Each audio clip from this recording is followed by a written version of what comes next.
Chen just watched me, her expression unreadable. She was waiting to see how this would play out. This was the moment that defined everything. Was I going to let this powerful, manipulative woman bully her way out of the consequences of her son's actions?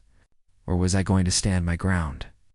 I thought about the car, the hours I'd spent on it, the pride I felt driving it. I thought about the absolute disrespect, the violation. The peace of our neighborhood was already shattered. Smoke was still rising from the wreckage. There was no peace to keep. There was only justice to be found. I finally turned to face Karen. Her face was a storm of fury and disbelief. He told the officers he doesn't know how he got the keys.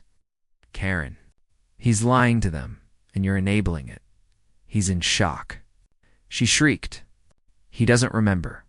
Oh, I think I can help with his memory, I said, pulling out my phone. This was the moment I had been waiting for. This was where proof would meet power head-on. Sergeant Chen, I said, turning back to the officer. The narrative that Kyle was being chased and somehow magically found my keys is going to fall apart pretty quickly. I have evidence that shows exactly how he got into my garage and exactly how he got my keys. Karen's face went from angry to confused. What are you talking about? I'm talking about the fact that this wasn't random, I said, my voice cold as ice. This was planned, and I can prove it. You can have your son tell his little story about being chased. I'll just tell the truth. With receipts, Sergeant Chen nodded slowly. I'd like to see that evidence, Mr. Michaels. You can bring it down to the station in the morning. You can count on it, I said. I gave Karen one last look. The panic was starting to creep. The helicopter light washed over her, the spiderweb glass bright as frost. It was Karen. She came sprinting out of her house, her perfect HOA president composure completely gone. She was wearing a silk bathrobe and slippers, her hair a mess.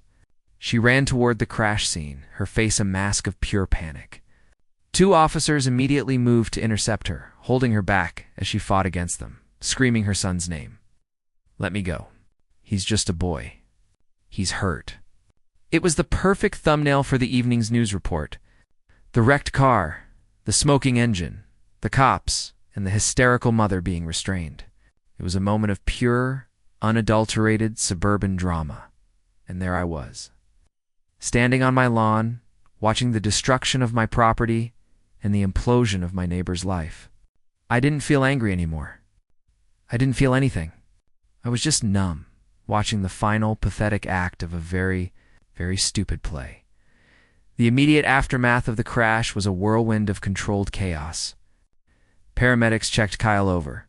He was miraculously unhurt, just shaken and scared. Sergeant Laura Chen took charge of the scene with a calm authority that seemed to suck the panic out of the air. She had a no-nonsense demeanor, her eyes missing nothing, while Karen continued her frantic, screeching performance on the sidelines. I walked slowly toward the yellow police tape that now cordoned off the end of our street. Dave had arrived, his face pale. Man was all he could say, looking at the mangled remains of my car. I just nodded, my eyes fixed on the wreck. It was worse up close. The frame was bent. The axle was probably snapped. And every single body panel on the driver's side was destroyed. It was totaled. Utterly and completely. Sergeant Chen approached me, her flashlight cutting a clean beam through the darkness.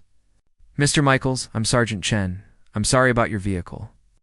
Her voice was professional, but there was a hint of genuine sympathy in it. Thanks, I said, my voice hoarse. Is the driver. Is it who I think it is? She glanced over at Kyle, who was now sitting in the back of a patrol car, looking small and defeated. Kyle Freeman. Lives just down the street, I understand. Yeah, I said, a little bit of my usual sarcasm leaking back into my tone.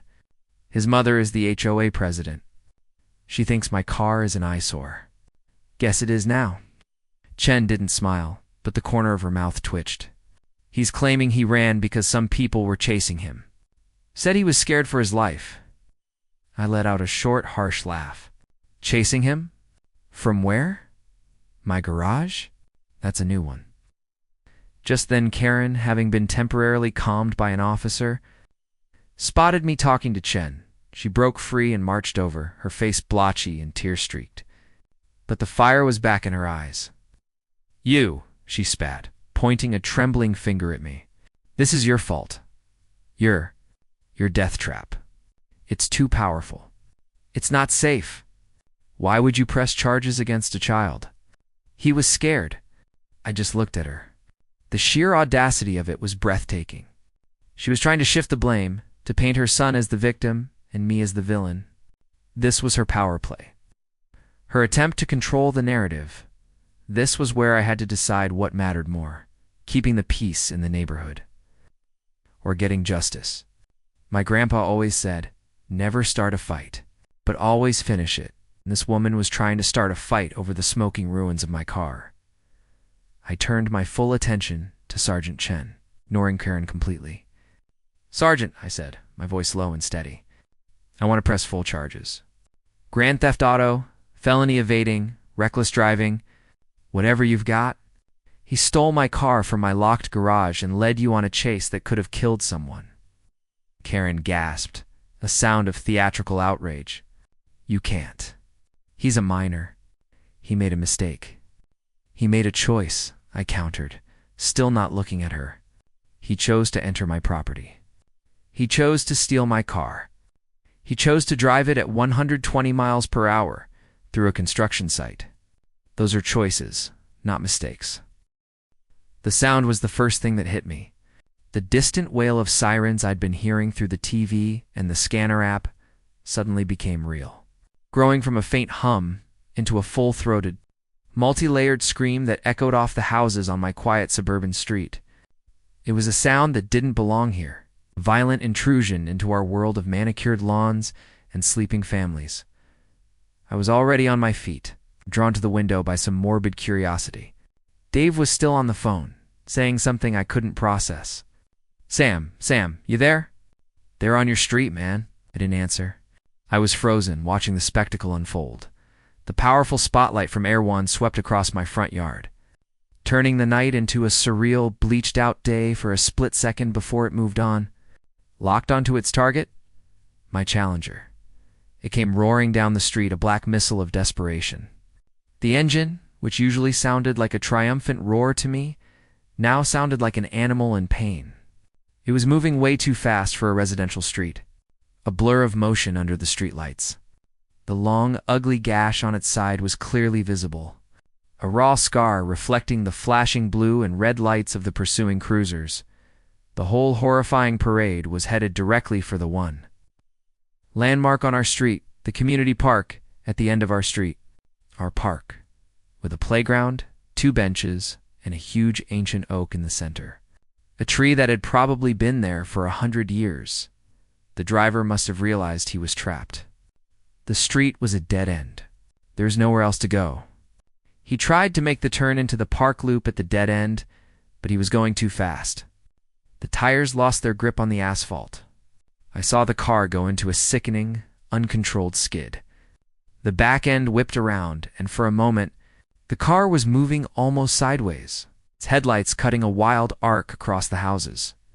Then came the crash. It wasn't the explosive, fiery crash you see in the movies. It was a brutal, final, and deeply personal sound. A percussive crunch of metal and glass, followed by the sickening thud of 4,000 pounds of American steel meeting an immovable object. The Challenger slammed sideways into the old oak tree. The impact was violent. The car wrapped itself around the thick trunk. The beautiful lines of the bodywork instantly twisted into a jagged, unrecognizable mess. The driver's side took the brunt of the collision, the door caving in, the roof buckling under the strain. The front windshield, which I had just cleaned to a perfect, streak-free shine that morning, spider-webbed into 1,000 fractured pieces. A plume of white smoke, or maybe steam, hissed from under the crumpled hood. Illuminated in the eerie glow of the police lights and the helicopter spotlight, the car was dead. The beast was broken. For a moment, there was an almost complete silence. The sirens cutting off one by one as the police cruisers screeched to a halt, surrounding the wreck. Officers burst out of their cars, weapons drawn, shouting commands that were lost in the sudden quiet. I finally broke my trance and ran for the door. With Dave yelling, "I'm on my way," into the phone before I hung up. I burst out onto my front lawn just as the neighbors were starting to peek out their own doors. Their faces a mixture of confusion and fear. The scene at the end of the street was like something from a war zone.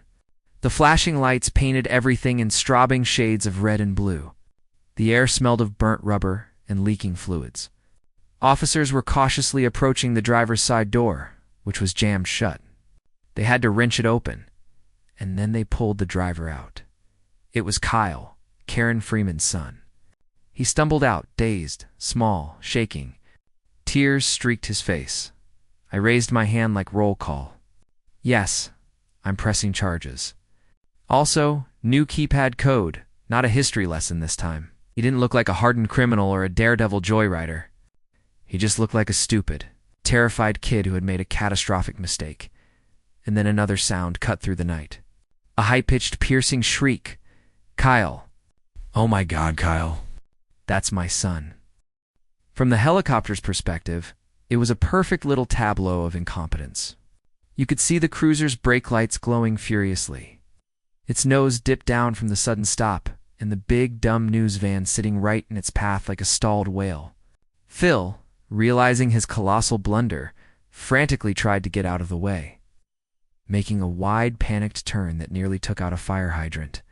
It was a moment of pure, unadulterated slapstick in the middle of a high-stakes felony pursuit. On the scanner, a new voice came on, calm and authoritative. I recognized it later as Sergeant Laura Chen. Channel 8. Get your vehicle out of the way now or you will be cited for obstruction.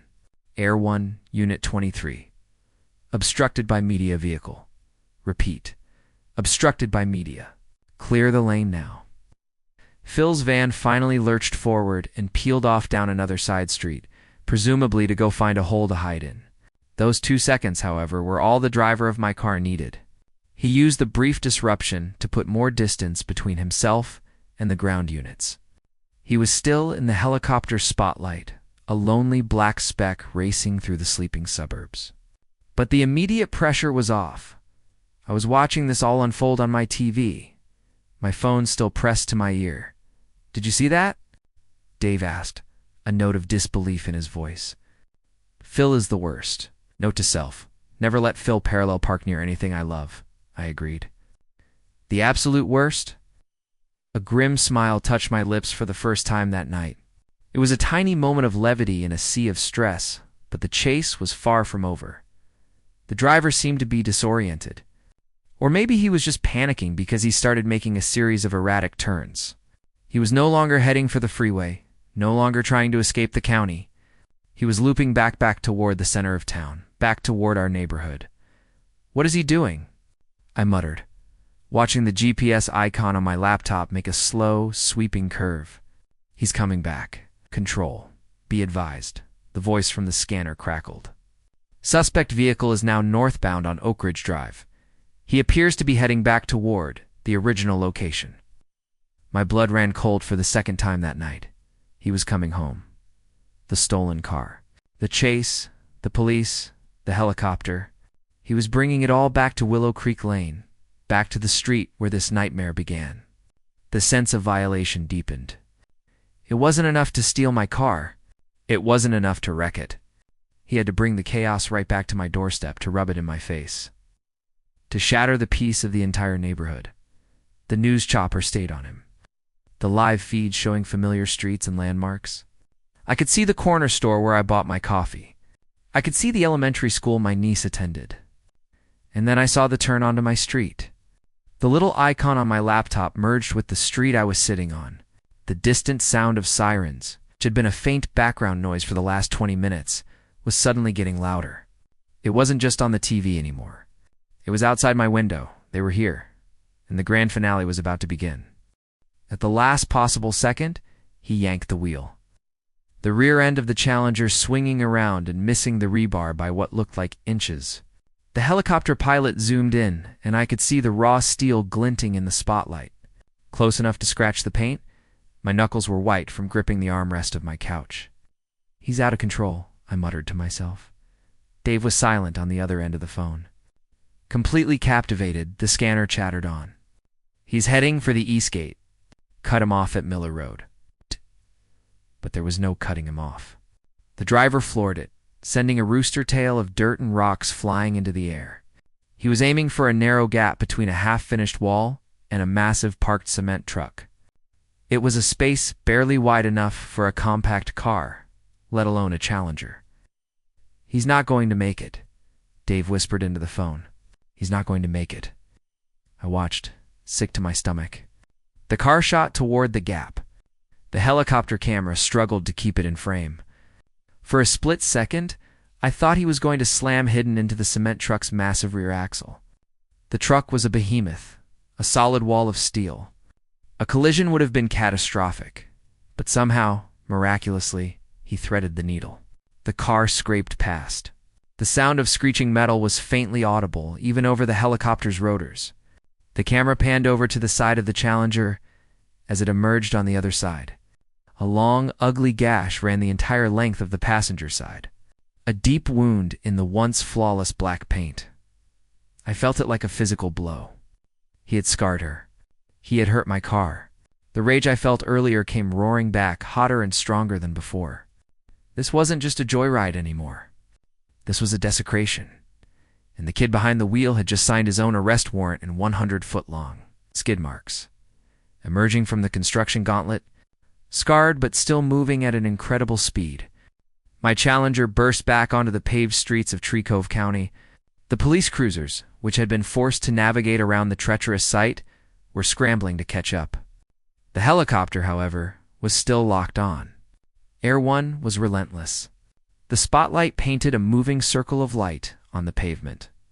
And my car was trapped in its center like a specimen under a microscope. It was at this point that our local intrepid reporter, Phil, decided to inject his own special brand of chaos into the situation. Phil drove the Channel 8 news van, lumbering white behemoth, covered in station logos. With the kind of misguided confidence usually reserved for fighter pilots, he fancied himself a frontline journalist, a modern-day Edward R. Murrow. But in reality, he was more like a clumsy golden retriever who constantly got tangled in his own leash. As my car screamed down Maple Avenue, Phil, listening to the same scanner reports as everyone else, decided he could get a better shot. He tried to pull a maneuver he'd probably seen in a movie, attempting to get parallel to the chase for that perfect dramatic side footage. He gunned the news van's tired engine and shot out of a side street. Aiming to merge seamlessly into the action, he misjudged the speed. He misjudged the distance. He misjudged pretty much everything. The lead police cruiser, a Ford Explorer driven by an officer who was having a very, very bad night, had to slam on its brakes to avoid T-boning the news van. There was a loud screech of tires that was clearly audible on the scanner feed, followed by a string of curses that the dispatcher quickly cut off.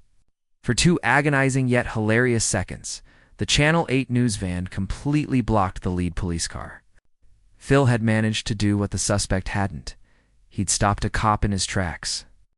The dispatcher kept me on the line, asking questions, getting updates, but her voice faded into the background. All I could see was the moving dot. All I could think about was the kid I'd seen watching me that afternoon. The kid whose mother thought my car was an eyesore, and I had a sickening feeling that I knew exactly who was behind the wheel. The hurricane had arrived. The world shrank to the size of my laptop screen. The little icon representing my Challenger was moving with terrifying speed, a digital ghost haunting the map of my town. I had a police scanner app running on my phone now, and the calm, professional chatter of the officers was a stark contrast to the chaos unfolding on the screen. It was a bizarre out-of-body experience. I was a spectator to my own disaster. Then my phone rang. It was Dave. "Dude, I'm listening to the scanner," he said, his voice a mix of excitement and concern. "Is that your car they're talking about?" "Yeah, Dave, it is," I replied, my voice grim. "Some kid stole it right out of my garage." "No way. Are you watching the news?" "Phil's on it. Channel 8. I grabbed the TV remote and flipped to the local news. And there it was. Live helicopter footage, shaky and filmed from a great height, but unmistakable. the unmistakable silhouette of my black Challenger, weaving through late-night traffic like a predator. The call sign AIR1 was watermarked in the corner of the screen. Phil, the local news reporter who took his job way too seriously, was narrating with breathless intensity. "We are live over the I-5 corridor where a high-speed pursuit is underway," he announced, his voice cracking with a mixture of fear and glee. "The suspect vehicle, a black sports car, is reaching speeds in excess of 100 miles per hour. I watched my stomach in a knot as my car blew past a semi-truck like it was standing still. The police cruisers were falling behind, struggling to keep up. Policy kicked in. No pit at those speeds. Air 1 stayed on my plate. Patrol shadowed. Then the driver did something completely insane. Instead of staying on the highway, he took a hard right, screeching off an unfinished exit ramp, the one that led to the new commercial development site on Elm Street. My heart leaped into my throat. That place was a death trap at night. It was a maze of half-finished buildings, deep trenches, and piles of raw materials. "He's heading into the construction zone," a voice crackled over the police scanner. "All units, be advised, the vehicle is a fraud in the Elm Street development." The helicopter feed followed, the powerful spotlight cutting through the darkness, illuminating a scene of pure chaos. My car, my beautiful, pristine car, was now plowing through a field of dirt and gravel. A massive cloud of dust billowed up behind it, momentarily obscuring it from the camera's view. When the dust settled, I could see it fishtailing wildly, trying to gain traction. The driver was clearly panicking, overcorrecting. And just making things worse, he swerved violently to the left to avoid a stack of massive concrete pipes, the car's suspension groaning in protest. Then he skidded toward a section of exposed foundation, a jagged forest of steel rebar sticking up from the concrete like rusty spears. I held my breath. He was going to impale the car. He was going to destroy it completely. There it was, a little icon of a black car moving away from my house. It was already turning off my street and heading toward the main road. It wasn't a glitch. It was real. My first thought was a flash of pure, unadulterated rage. Someone was in my car. Someone had violated my sanctuary, my garage, was now driving away with the one thing I had poured more love, sweat, and money into than anything else in my life. The rage was quickly followed by a surge of adrenaline. I scrambled to pull on a pair of jeans and a t-shirt, my hands shaking so badly I could barely zip the fly. I ran downstairs, taking the steps 2 at a time, my mind racing. Did I leave the keys in it? No, never. Did they break in? How?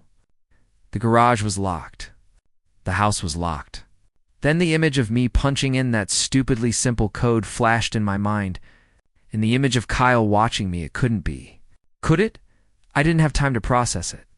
I burst into the living room, my phone still clutched in my hand.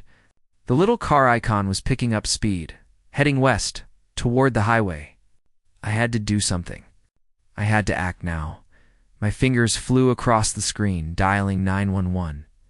The phone rang once, twice, and then a calm, professional voice answered. "Tree Cove County 911. What is your emergency?" "My car has been stolen," I said, my voice tight and strained. I tried to keep it steady, to sound coherent. "My name is Sam Michaels. My address is 124 Willow Creek Lane. It's a black Dodge Challenger. License plate B3AST. It was taken from my garage less than 5 minutes ago." I could hear the dispatcher typing on her end. "Okay, Mr. Michaels, are you in a safe location?" "Yes, I'm at home. The car has a GPS tracker. I'm watching it right now. It's on Elm Street, heading toward the I-5 interchange." I was pacing back and forth in my living room, my eyes glued to the map on my phone, relaying the car's position as it moved. "He's going fast. Really fast." The dispatcher's voice remained impossibly calm. "Okay, sir. We have units en route to that location. Can you describe the vehicle further? Any distinguishing marks?" "It's a Dodge Challenger. Black, loud, and hard to miss. You'll hear it before you see it." I could hear her relaying the information to the patrol units. The little car icon on my screen was now a blur, moving at a speed that was definitely not legal on any road in this county. Then the dispatcher said, the words that changed everything. The words that turned this from a simple car theft into a full-blown media event. Okay, Mr. Michaels, stay on the line. We're getting multiple reports of a vehicle matching that description driving recklessly. We've dispatched air support. Air 1 is inbound. The rotor thump rolled in from far off, like a storm coming. Air 1, the county sheriff's helicopter. Suddenly, this was real. This wasn't just a couple of patrol cars looking for a stolen vehicle anymore. This was a high-speed pursuit. I sank onto my couch. The phone still pressed to my ear, but my focus was entirely on the laptop I'd grabbed. I pulled up the tracking software on the bigger screen. I could see the streets, the buildings, and the tiny icon of my car weaving through them. I felt a weird mix of horror and a strange, detached fascination. I was watching my pride and joy being abused, thrashed, and driven toward its certain doom. All from the comfort of my own living room. I shut the door to the kitchen behind me and pulled it closed, but I didn't throw the deadbolt. A block party down the street. I expected a knock. Lazy choice. Dumber code. I was safe. My car was safe, or so I thought. That evening, my buddy Dave came over. Dave is my polar opposite in many ways. Where I'm a gearhead, he's a tech nerd. His pride and joy isn't a V8 engine. It's a quadcopter drone with a 4,000 camera that he calls the eye in the sky. He's the kind of guy who finds endless joy in flying it over the neighborhood. Inspecting his roof shingles, as he puts it. But we all know he's just being nosy. We were in my living room, watching a terrible action movie and arguing about whether a car could realistically jump between two skyscrapers. Absolutely not, I said, pointing a pretzel at the screen. The physics are all wrong. The weight distribution, the terminal velocity. He'd have ended up as a pancake on the street below. Dave just grinned. Dude, it's a movie. You're supposed to suspend your disbelief. I can suspend it for a secret agent with a laser watch, I countered. I cannot suspend it for a 3-ton supercar ignoring the laws of gravity. That's where I draw the line. Went back and forth like this for a while. It was our usual routine. At some point, there was a neighborhood get-together happening a few doors down. We could hear the faint sound of music and laughter. Dave mentioned that a bunch of the neighborhood kids were there, including Kyle Freeman. Apparently, it was some kid's birthday party. I remember thinking it was nice that Kyle was out doing normal teenager things instead of just skulking around the neighborhood, looking moody. We heard a bit of a commotion from the party later, some shouting, and then the music got cut off abruptly. Sounds like the party's over, Dave mumbled. Not looking away from the movie, we didn't think anything of it. Teenagers, parties, a little drama. It was the natural order of things in Tree Cove County. Around 11 o'clock, Dave decided to head home. We stood on my front porch for a minute, talking about our plans for the next day. The street was quiet now. The party down the street was dark, the house silent. The only light came from the street lamps, casting long shadows across the perfectly manicured lawns. Everything was peaceful. Deceptively so, I locked the front door behind him, did a final check of the house, and headed upstairs. I fell asleep to the gentle hum of the air conditioner, completely oblivious. I didn't know that my lazy moment at the keypad had been observed and filed away. I didn't know that the unlocked side door to the garage door I sometimes forgot to deadbolt was a quiet invitation. And I certainly didn't know that the key fob, hanging so innocently on its hook in the mudroom, was about to become the star of its own terrible action movie. One where the laws of physics were very, very real. The hook was right there, just inside the door from the garage. A person could theoretically open the garage, slip into the mudroom, pluck the keys, and be back in the driver's seat in less than 10 seconds. It was a flaw in my system. A vulnerability born of routine and a false sense of security. And someone had just seen the blueprint to exploit it? The next key. Point of this whole insane saga began at exactly 1:17 A.M. I know the exact time because it's burned into my memory. Like a cattle brand. I was sound asleep, dreaming about something mundane. I think I was trying to find the right size socket wrench in a toolbox. the size of a swimming pool. Then my phone buzzed on the nightstand. It wasn't a gentle buzz. It was the angry, insistent vibration I'd set for high-priority security alerts. My eyes snapped open. For a second I was just confused, my brain still half stuck in the dream. The buzz came again, a sharp electronic jolt in the dead quiet of the night. I grabbed the phone, screen blinding me for a moment. The notification was from my car's security app, the one connected to its built-in GPS tracker. The message was simple and horrifying. Engine started. Dodge Challenger is in motion. My blood ran cold. It felt like I'd been dunked in a bucket of ice water. This had to be a mistake, a glitch in the app. I never got false alarms. I swung my legs out of bed, my heart starting to hammer against my ribs like a trapped bird. I fumbled for the light switch, flooding the room with light. I pulled up the app's live map. I almost laughed. My grandpa, a man who built hot rods in his own garage, would have loved this. He used to say, "If the noise ain't waking the neighbors, you ain't got enough horsepower." I decided to lean into it. I gave her phone a little wave. "Hi, everyone in the newsletter. Sam Michaels here. Just trying to keep my car clean, which I believe is also in the bylaws. Section 4. Subsection B. Properties must be maintained in a clean and orderly fashion. The beast is part of my property. Ergo, I'm following the rules." Her mouth formed a thin, angry line. She hated it when I quoted the bylaws back to her. I'd read the entire 300-page document one boring weekend. I knew it better than she did. "This isn't over, Samuel," she hissed, finally lowering her phone. "I'll be speaking with the board about amending the noise ordinance. We'll see how you feel when you're getting fined every time you leave your house." She spun on her heel and marched back toward her pristine beige house with its perfectly manicured lawn and zero personality. As she walked away, I noticed her son Kyle loitering on the sidewalk across the street. He was about 16, all lanky limbs and a failed attempt at a mustache. He was trying to look tough, leaning against a lamppost, but he just looked bored and out of place. He'd been watching the whole exchange with a smirk on his face. He caught my eye and gave me a little nod, as if we were somehow allies in a war against his mother.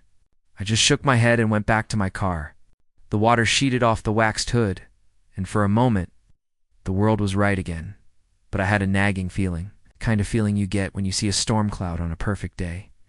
It was a feeling that this little Saturday morning drama was just the beginning.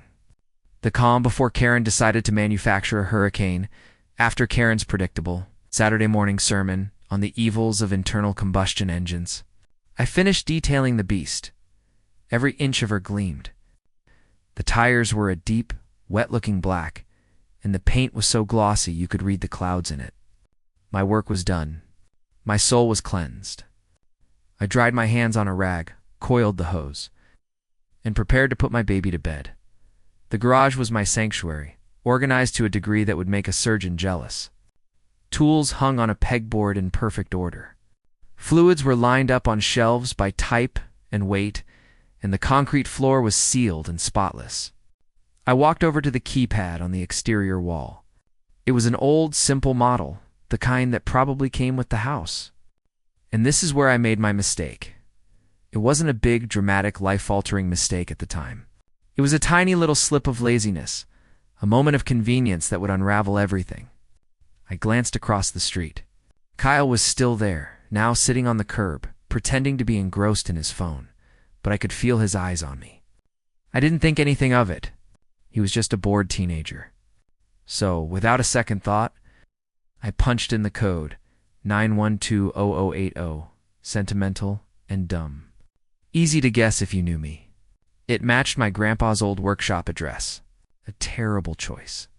I'd been meaning to change it for years, but never got around to it. The garage door whirred open. I backed the Challenger in, the exhaust echoing beautifully in the enclosed space. I gave the hood one last affectionate pat, and as the door rolled down, I walked toward the side door that led into my house. This door opened into a small mudroom, little buffer zone between the garage and the kitchen. It's where I kick off my boots, hang my jacket, and, crucially, where I hang my keys. There's a small wooden rack on the wall with 4 brass hooks. My house key, my mailbox key, my workshop key, and the key to the Challenger. The fob was heavy, a solid piece of plastic and metal with the Dodge logo on it. I slipped it onto its designated hook, the second one from the left, right where it always went. It was pure muscle memory. I didn't even look. I was already thinking about lunch. The HOA president's son stole my Dodge Challenger, then tried to outrun the cops with a helicopter overhead. And their excuse? He said it was all just a misunderstanding. What they didn't expect was that the whole thing made the local news. Let me start from the beginning before we dive in. Let me know where you're listening from today. My Saturday mornings have a rhythm, a sacred ritual passed down from my grandpa. It starts with coffee, black as engine oil, and the garage door rumbling up to greet the Tree Cove County sun. The star of this weekly service is my black Dodge Challenger. To me, she's not just a car. She's a 4,000 Del B sculpture of American muscle, a machine that growls when you turn the key. I call her the Beast. To my neighbor, the self-appointed Queen of Suburban Tranquility, Karen Freeman, she's an eyesore. That's the word she used. I guess her vision is calibrated to beige minivans and eco-friendly sedans that hum like kitchen appliances. My car, with its deep metallic flake paint that drinks the sunlight, apparently offends her deeply curated aesthetic. This particular Saturday was no different. The air was warm, the sky was a clean, cloudless blue. I had my whole arsenal laid out on the driveway. Buckets, microfiber, towels, detailing spray, tire shine, the works. The hose hissed softly, laying a gentle curtain of water over the Beast's sleek hood. It was peaceful. It was my church.